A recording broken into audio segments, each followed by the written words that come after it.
جی welcome back. تو جناب ہم دیکھ رہے ہیں کہ ہر طرف ایک ہی بات کی جا رہی ہے کہ دنیا میں تیزی سے ہم تیسری جنگ عظیم کی طرف بڑھ رہے ہیں. روس اور یوکرین کی جنگ عظیم کے آغاز پر تیسری جنگ عظیم کا خدشہ ظاہر کیا گیا تھا، لیکن پھر روسی جو صدر ہیں پیوٹن، انہوں نے بھی اسی تاثر کو تقویت دی اور کہا کہ تیسری عالمی جنگ کے دو فریق ہوں گے، لہٰذا اب روس، چین، ایران، یمن، شمالی کوریا ایک طرف ہوں گے، جبکہ نیٹو، امریکہ، اسرائیل اور برطانیہ دوسری طرف.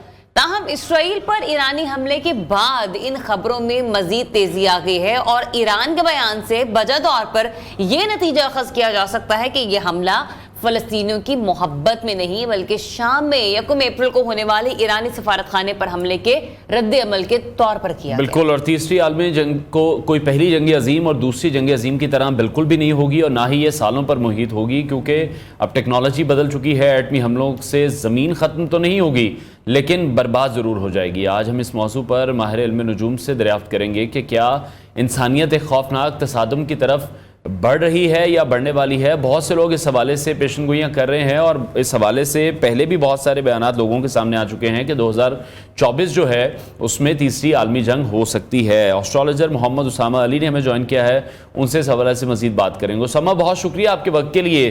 تیسری عالمی جنگ جس لفظ سے جسم میں بجلی کی لہر دوڑ جاتی ہے، آپ کو لگتا ہے کہ وہ ہمارے سامنے ہے؟ ستاروں کی چالیں اس حوالے سے کیا کہتی ہیں؟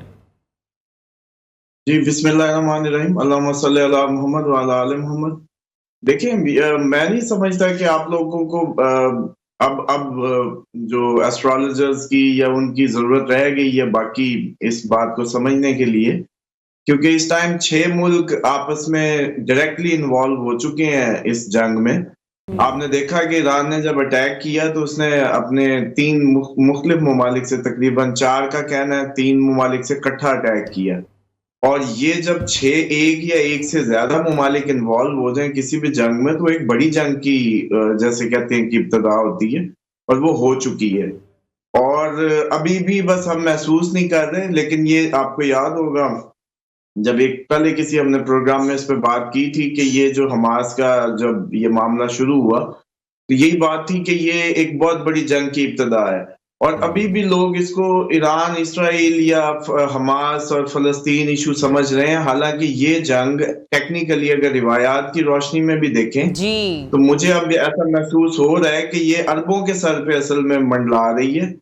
اور بیسیکلی یہ جنگ عربوں کو سر لینے کا بہانہ سمجھ لیں اس کو. یہ وہ ابتدا ہے جو ان کو غیر محسوس طریقے سے پتہ نہیں چل رہی.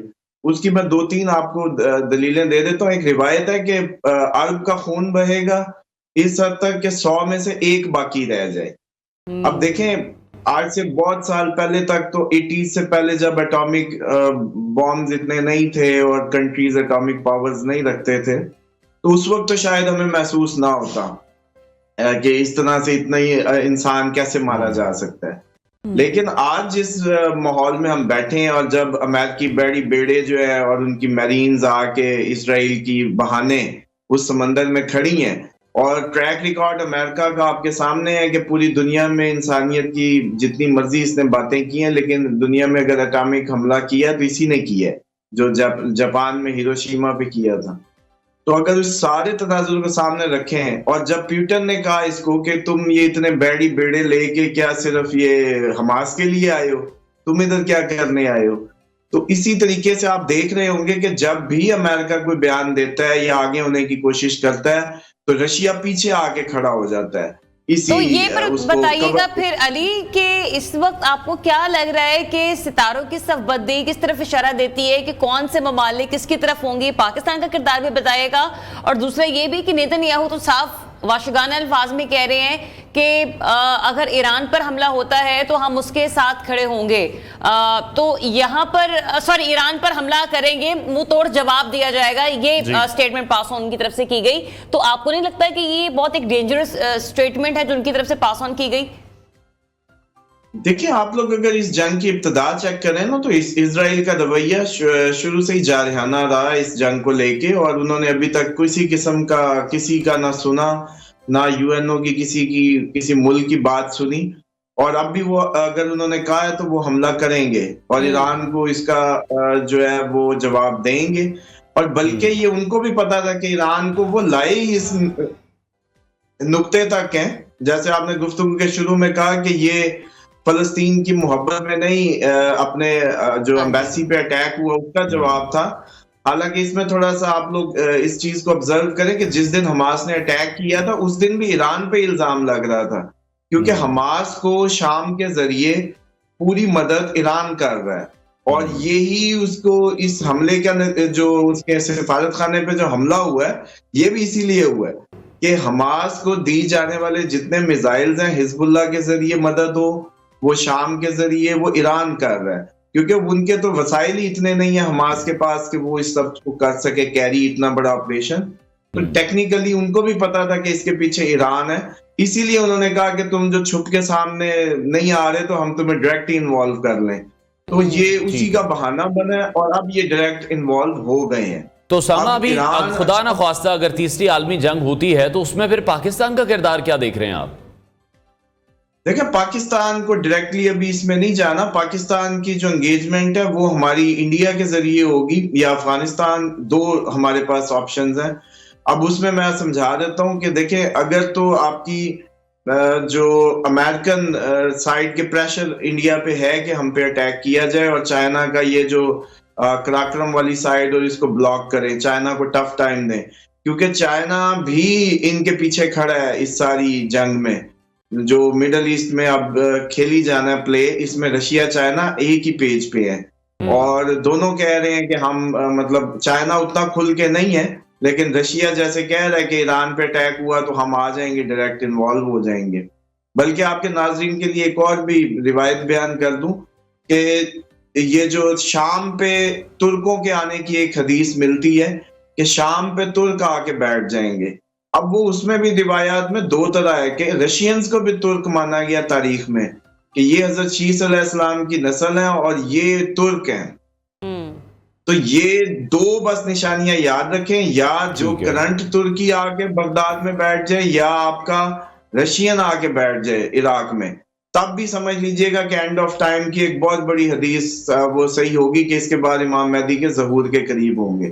تو جو پاکستان کی بات ہے، پاکستان کو کاؤنٹر کرنے کے لیے انڈیا کو آگے کیا جائے گا.